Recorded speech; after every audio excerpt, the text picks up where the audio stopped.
morning, everyone.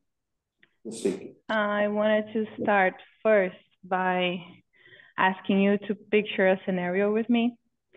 So imagine that you are asking prices on your project and every company replies with a budget, but in a different language.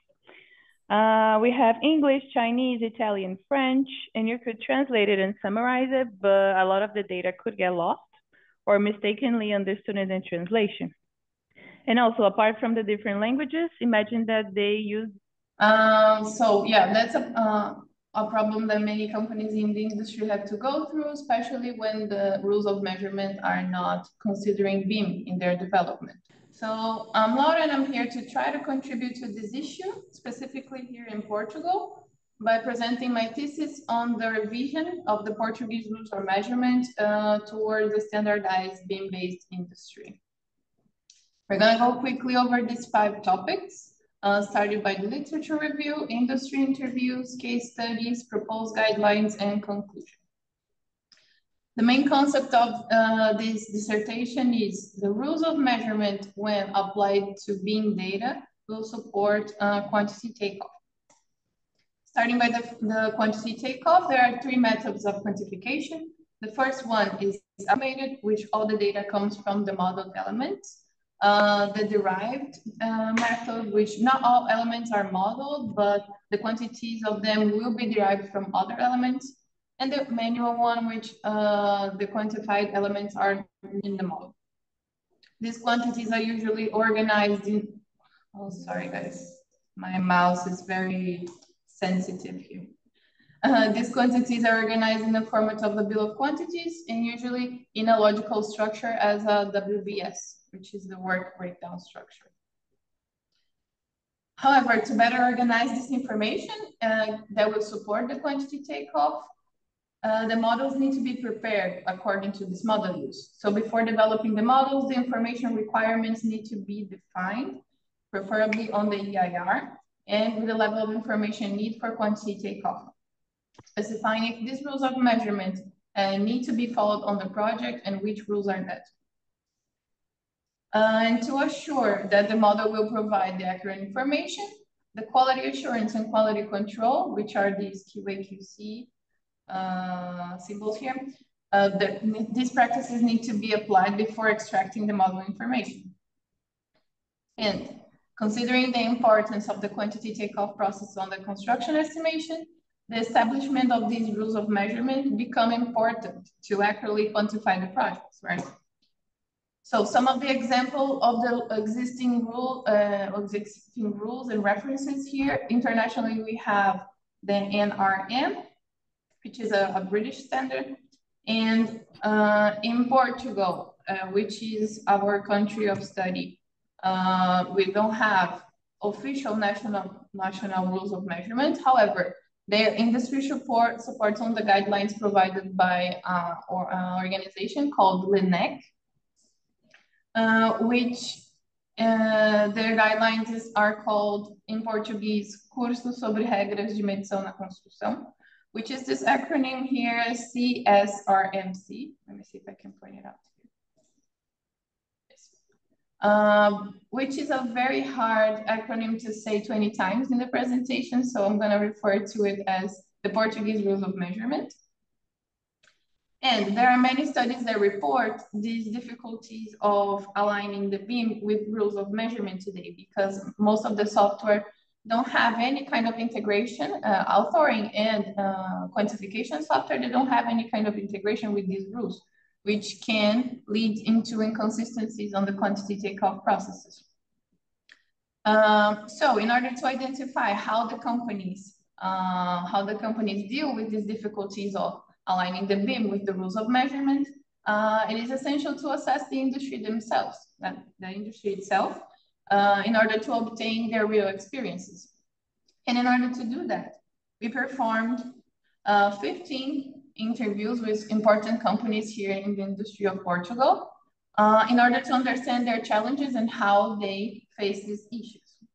Here on the right, we have a chart showing the expertise of these companies, which come from designers, contractors, site management, BIM management. And here on the right, we have their disciplines that they all covered.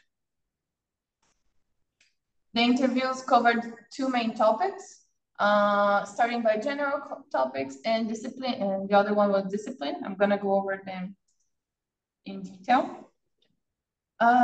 Going on the results of the general topics. Here, first on the left, we have a chart that represents the usage of software to alter and extract quantities from the models.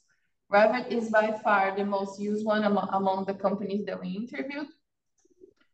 Here on the right, on the top right, we have a chart showing the bill of quantities structure among these companies. And it shows that most of the companies have their own organization of bill of quantities and WBS. Followed by a small group that adopts the Portuguese rules of measurement as a base for the bill of quantities, and the last one that adapts according to the client needs. This goes back to what I said in the beginning, saying that there's a difficulty and a lack of standard regarding these documents. And the last chart here on the bottom, we have the methods of linking the bill of quantities to the model data to the bill of quantities. So the majority extracts the BIM data manually and links with the bill of quantities using Excel, which is a very manual way to do it, followed by a correspondence of model parameters, which they include codes on the models, codes of the WBS or the bill of quantities on the models that will actually link it more automatically. We have also more sophisticated ways as Power BI and query rules on quantity takeoff software. Regarding specific discipline-specific topics, we have some very interesting findings. We found out that on the Portuguese industry today, we have 3 methods to quantify plumbing, for example. The first one here on the left is, let me point it out, is quantify the entire network by length, but this requires a lot of model adaptations in order to obtain the length of the fittings, for example. We have the pipes by length and fittings by ratio, which the fittings are calculated based on the length of the pipes, which can cause some inaccuracies. And the third one is the most close to the BIM model's behavior, which is quantify the pipes by length and the fittings by units. Also here on the bottom, we have the concrete structures. The first one here is the consideration of the Portuguese rules of measurement, and you can compare it to the second one, which is the natural behavior of Revit, for example, and see that they are extremely different and they result in different quantities as well.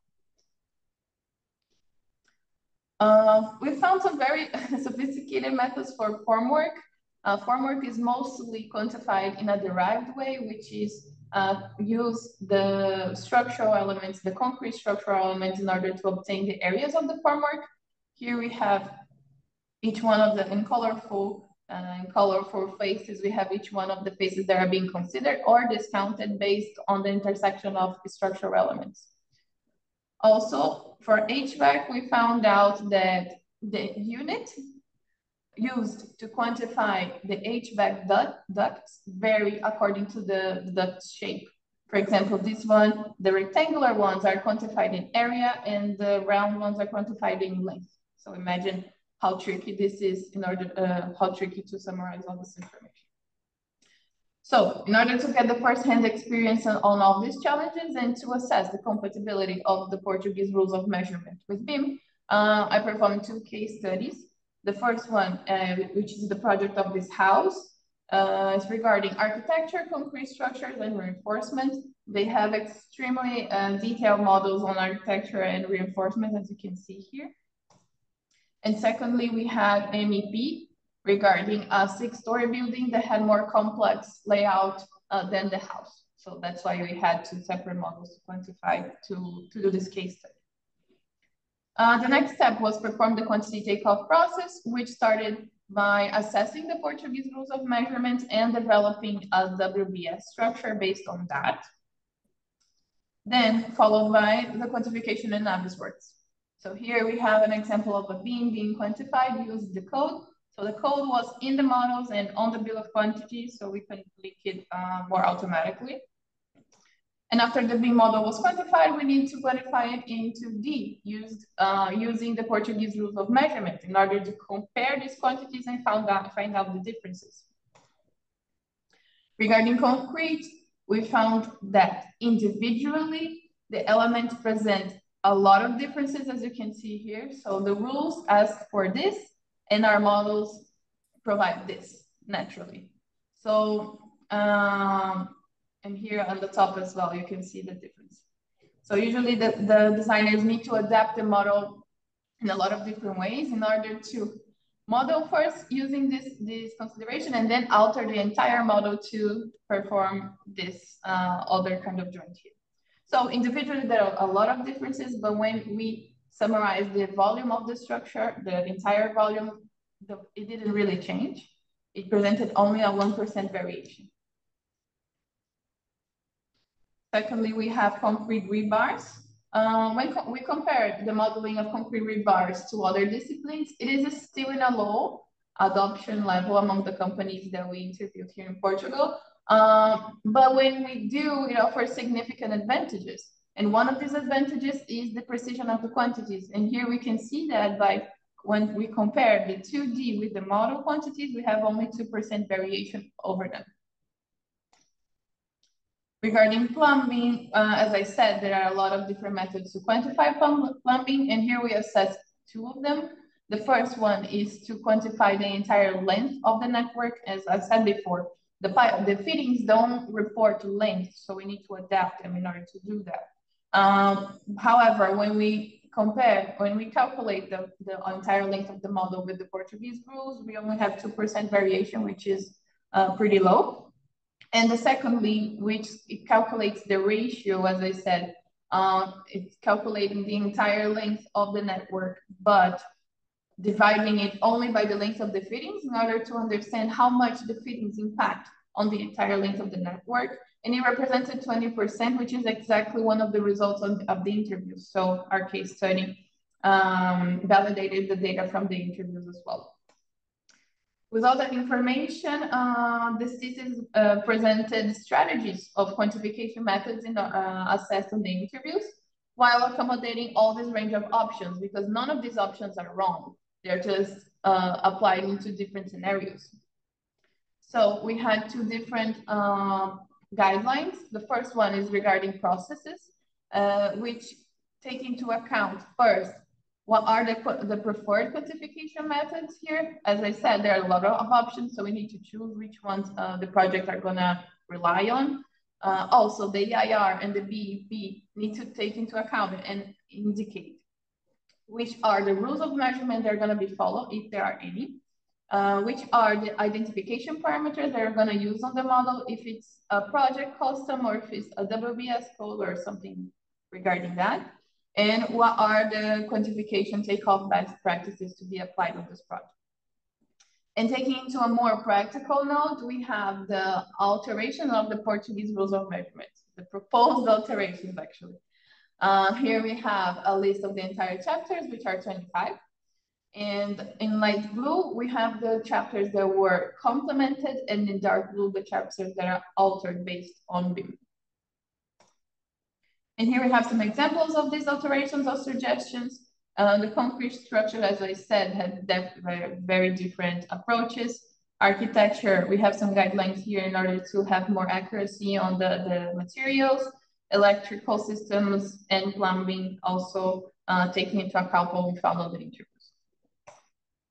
And to establish a reference with Limsense, which is the company that my thesis is partnered with. To establish our references with their BIM management processes, these guidelines were published on the platform Plannerly. I think you guys are gonna see this platform in I don't know if it's in this model or the next one, I don't remember. But it's a free access web-based platform used for BIM management.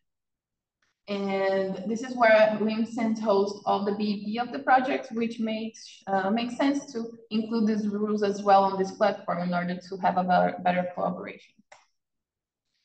Also, during the development and signage of the WBS codes to the model, we found out that the Portuguese rules of measurement had some omissions on the structure. So we evaluated them and included them on a suggested WBS. Well, to summarize everything, we have in our hands very advanced tools, but our industry still struggles with weak collaboration and quantity takeoff practices, mainly due to uncertainties about data sources and structures. But this is where standardized measurement rules becomes very important. But unfortunately, these rules don't really align well with the software that we have, which cause inefficiencies in our industry. So the presented guidelines here on my thesis may help reducing the need for model rework and manual manipulation of the bill of quantities outside these tools. And while they were initially designed for the Portuguese AAC industry, we believe that they can work in different countries and software platforms as well, with a little adjustments. And hopefully they will make the industry more efficient in the daily basis of quantification practices, which can lead us into a more standardized collaborative future. And lastly, just a few notes on the possible future work. In order to complement this work, first, one could propose the guidelines to the other chapters of the Portuguese rules of measurement, which I couldn't assess them all. Secondly, develop a level of information need to support the Portuguese rules of measurement as well. Also, segment this research into project phases, considering that I assess the entire industry in all project phases, so you could segment it in order to understand what are the information requirements for each project phase. And also develop an official WBS structure, which could be based on Portuguese rules of measurement or into other initiatives that are going on here in Portugal, which I can refer to C class, for example. That's it. Thank you for listening.